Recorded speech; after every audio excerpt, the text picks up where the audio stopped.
Si analizamos históricamente y cronológicamente los modelos atómicos que han surgido, en este caso hablamos de modelos científicos, el primer modelo atómico fue propuesto por Dalton. Para Dalton podríamos decir que en esencia los átomos eran iguales pero diferentes. ¿Y cómo podríamos ejemplificar esta parte? Bueno, por ejemplo, con esta imagen podemos ejemplificar la propuesta o el modelo de Dalton. En este caso vemos que si de repente los átomos eran, como Dalton suponía, como bolitas o como pelotitas, y las pelotitas celestes, las primeras, representaran, por ejemplo, átomos de hidrógeno, mientras que las segundas, las verdes, representaran átomos de oxígeno, y las terceras, las rojas, átomos de cloro. Bueno, lo que podemos ver es que Dalton proponía que todos los átomos de hidrógeno iban a ser iguales entre ellos, pero distintos a los átomos de oxígeno. A su vez, todos los átomos de oxígeno iban a ser iguales entre ellos, pero distintos a los átomos de cloro.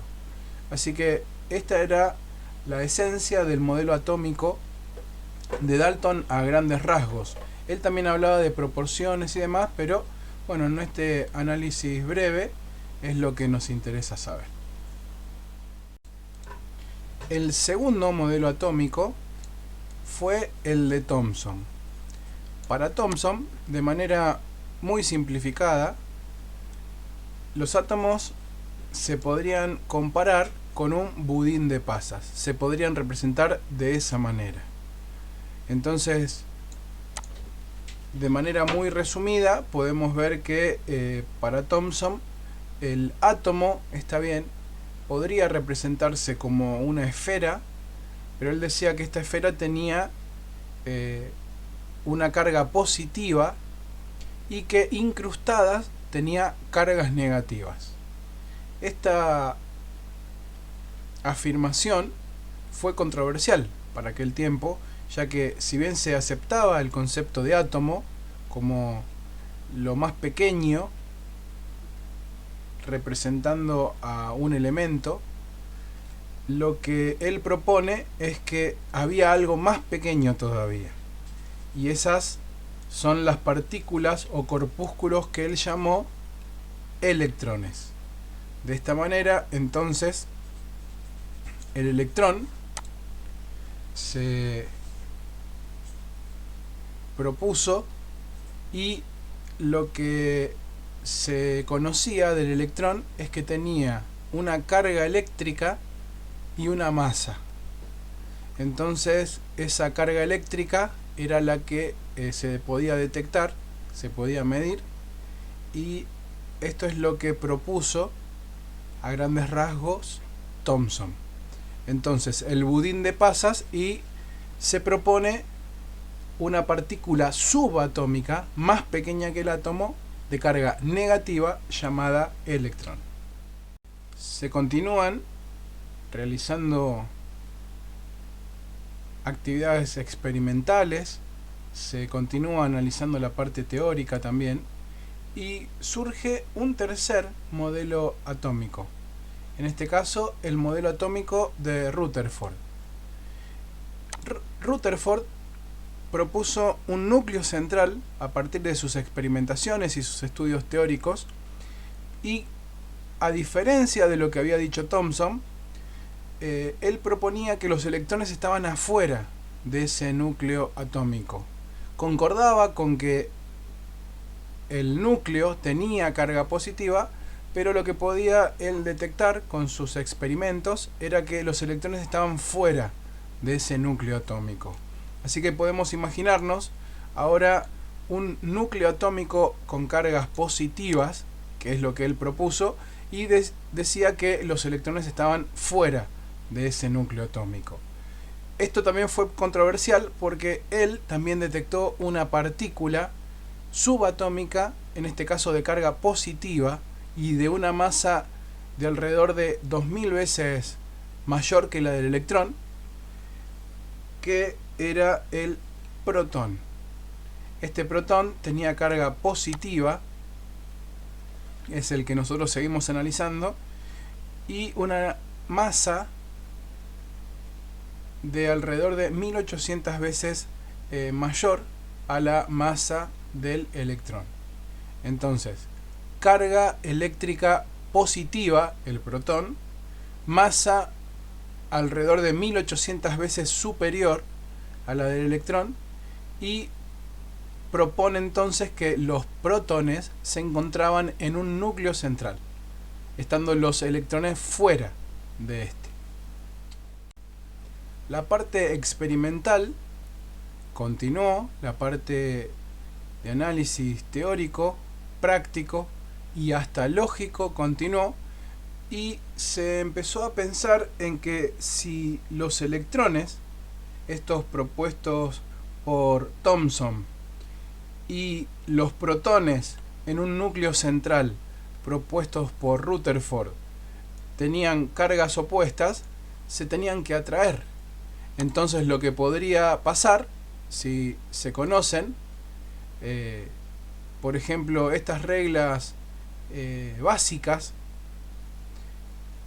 por ejemplo, cuando se dice que las cargas opuestas se atraen y que las cargas similares se repelen, entonces lo que se podía pensar es cómo estos electrones se mantenían fuera del núcleo central y no eran atraídos hacia los protones.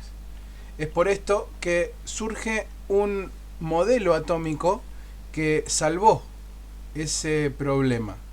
En este caso, el modelo de Bohr, donde él propone que lo que podría entenderse como modelo planetario podría ser una forma de explicar el comportamiento de los electrones. Entonces lo que él propone es que, al igual que en el sistema planetario, los electrones estaban orbitando el núcleo que contenía a los protones. Así que lo que propone Bohr era una forma de explicar esta interacción entre electrones fuera del núcleo y los protones en este núcleo. Esto nos lleva entonces a la propuesta de las órbitas en este modelo planetario, entre otras cuestiones, ¿no? Como por ejemplo la cuantización y demás. Pero bueno, de manera simple podemos entender que Bohr propone un modelo planetario con órbitas y los electrones moviéndose en estas órbitas. Y hasta acá podemos decir que está todo bien. Cierra dentro de todo el concepto de órbitas y se puede explicar estos electrones que no se aceleran hacia el núcleo. Sin embargo, hay un error conceptual y un error lógico bastante complejo que no se estaba teniendo en cuenta. Y lo que no se tuvo en cuenta es que está bien, estos electrones están siendo acelerados hacia el núcleo, pero al estar orbitando no caen hacia él y no se chocan contra él, mejor dicho. Pero ¿qué estaría pasando entre estos protones dentro del núcleo? Se tendrían que estar repeliendo. Entonces, lo que podría estar pasando, lo que tendría que pasar es que cada protón, al tener carga igual al otro, quiera salir expulsado, se vayan de ese núcleo supuestamente. Así que este era un problema que no se estaba teniendo en cuenta. Entonces este modelo planetario estaba teniendo un inconveniente. Es por eso que, a partir de los estudios teóricos y las experimentaciones, se empezó a detectar que pasaba algo en ese núcleo. No era solamente se detectaba la presencia de una partícula extra o de masa que no cerraba, y lo que entonces se empezó a tener en cuenta es que había una partícula más, y justamente el modelo atómico de Chadwick propone la presencia de una partícula más en el núcleo. En este caso también la presencia de esta partícula podía salvar el problema surgido de manera lógica.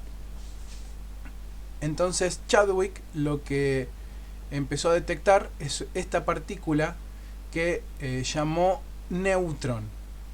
Entonces, en principio, si nosotros analizamos esta partícula nueva, el neutrón, por las experimentaciones que se hicieron, se pudo ver que no tenía carga eléctrica o tenía carga eléctrica nula. A partir de esto se empezó a analizar y bueno, se pudo justificar la interacción entonces de estos neutrones con los protones, y lo que se entiende es que estos neutrones podían mantener unido el núcleo. O sea, debido a la interacción entre protones y neutrones, el núcleo se mantenía unido y entonces estos protones no salían de este núcleo se mantenía unido, y la explicación física es la que se refiere a la fuerza nuclear fuerte o fuerza fuerte, la más intensa del universo por lo que conocemos hasta ahora. Así que estas serían las explicaciones, y de esta forma el modelo atómico que conocemos, el modelo de Bohr primeramente propuesto y después con el surgimiento de los neutrones, explica a los átomos como los conocemos en estos primeros 5 modelos, el último el propuesto por Chadwick. Vimos hasta el momento entonces los primeros 5 modelos atómicos, los más relevantes podríamos decir. En este caso el modelo atómico de Dalton, vimos el modelo atómico de Thomson, analizamos el modelo atómico de Rutherford, también vimos el modelo atómico de Bohr, y finalmente analizamos de manera breve todos estos modelos, el modelo atómico de Chadwick, que en este caso él propuso o analizó una partícula que estaba presente en el núcleo atómico, a la que él llamó neutrón, por sus propiedades eléctricas, en este caso sin carga eléctrica. Gracias a estas explicaciones que nosotros pudimos encontrar en cada uno de estos modelos atómicos, pudimos llegar entonces a este, que está formado por órbitas donde se mueven estos electrones, donde giran estos electrones, y también un núcleo central donde los protones no salen disparados o no se dispersan de ese núcleo se mantiene unido gracias a la interacción de los neutrones con los protones, y a esa interacción se la conoce como fuerza fuerte, que hasta el momento la explicación que podemos dar, y según lo que conocemos, es la fuerza más intensa del universo. Así que esas serían las características de este modelo que nosotros conocemos. Sin embargo, la ciencia continuó avanzando a nivel de el análisis de la estructura atómica, y lo que luego de este quinto modelo se propuso es el modelo atómico actual, o modelo atómico cuántico, también lo podemos encontrar como el modelo atómico probabilístico. Este modelo atómico ya no habla más de órbitas en las que giran los electrones, sino que ahora piensa a estas órbitas de manera diferente. y las llama orbitales. ¿Cuál es la diferencia entre estas órbitas y los orbitales de este modelo atómico actual? Bueno, la forma. El modelo atómico actual piensa en zonas, en regiones tridimensionales, no solamente en el mismo plano. Entonces, el modelo atómico actual propone que los electrones ya no se mueven en órbitas circulares o elípticas, sino en zonas tridimensionales.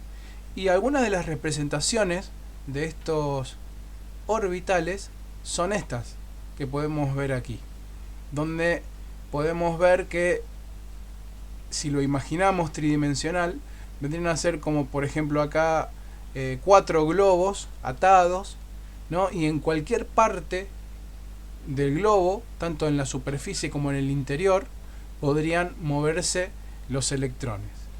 Se lo llama en parte y a grosso modo modelo probabilístico porque, por ejemplo, yo podría decir que en este lugar puedo encontrar un electrón moviéndose, puedo afirmar eso, por ejemplo, pero no puedo decir cuándo lo voy a encontrar. Puedo hablar de probabilidades de encontrarlo. También yo podría decir que en este momento voy a encontrar un electrón. Puedo decir el cuándo, pero no puedo afirmar el dónde con exactitud, sino que, bueno, podría tener probabilidades. Así que este modelo atómico actual habla ahora de orbitales, habla de niveles y habla de subniveles.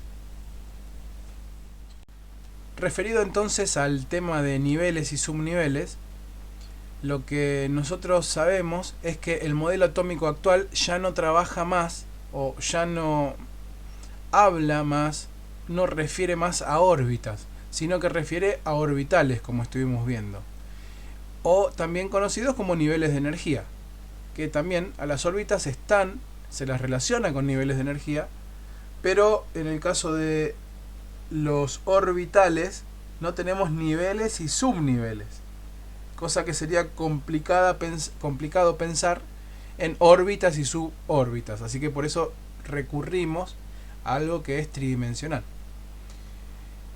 Si hablamos de los niveles de energía del modelo atómico actual, podemos decir que tenemos 8 niveles, que van del 1 al 8 justamente, y esto coincide con las órbitas, ¿no? Teníamos átomos que podríamos representar con 8 órbitas. Después tenemos subniveles, representados con letras. En el primer subnivel tenemos el subnivel S, llamado así porque, bueno, significa sharp en inglés o agudo en español para nosotros, que este es el subnivel más pequeño que puede contener 2 electrones. Luego tenemos el subnivel P o principal, que va creciendo, vamos viendo acá la capacidad, y también podríamos pensar el tamaño, el volumen del subnivel, que puede contener 6 electrones, hasta 6 electrones. El D es el subnivel que significa difuso, puede contener 10 electrones, y el F o fundamental puede contener hasta 14 electrones. Bueno, también tenemos el subnivel G, que es un subnivel que matemáticamente debería existir, pero bueno, hay que ver si podemos experimentalmente comprobarlo, que puede contener hasta 18 electrones. Eso es teórico por lo que vimos. Así que tenemos que conocer eso. En el modelo atómico actual tenemos niveles del 1 al 8 y subniveles S, P, D, F y G. Ya hablamos que el último es teórico. Y bueno, también tenemos que saber que tienen un determinado orden en el que se van organizando los electrones. Vamos a decir, se van completando de una determinada manera, que lo vamos a analizar en un video posterior. pero tenemos que saber que es fácil y hay una regla, que es la regla de las diagonales, también conocido como el diagrama de Linus-Pauling, que nos facilita muchísimo y es bastante práctico y significativo ver esto, cómo se van organizando los electrones o van completándose los orbitales o niveles y subniveles de energía a partir de esta regla, que es fácil de implementar. Bien, entonces hasta acá pudimos analizar cómo fue evolucionando la parte de los modelos atómicos. Comenzamos por el de Dalton, pasamos por el de Thomson, seguimos por el de Rutherford, continuamos por el de Bohr. Finalmente, hablando de órbitas, hablamos de Chadwick, y ahora este último modelo, el modelo atómico actual, modelo atómico cuántico o probabilístico, en donde ya ahora tenemos algo más complejo que las órbitas, pero muy interesante, ya que vamos a ver que si conocemos la estructura del modelo atómico actual, vamos a poder comprender mejor también incluso los modelos atómicos anteriores.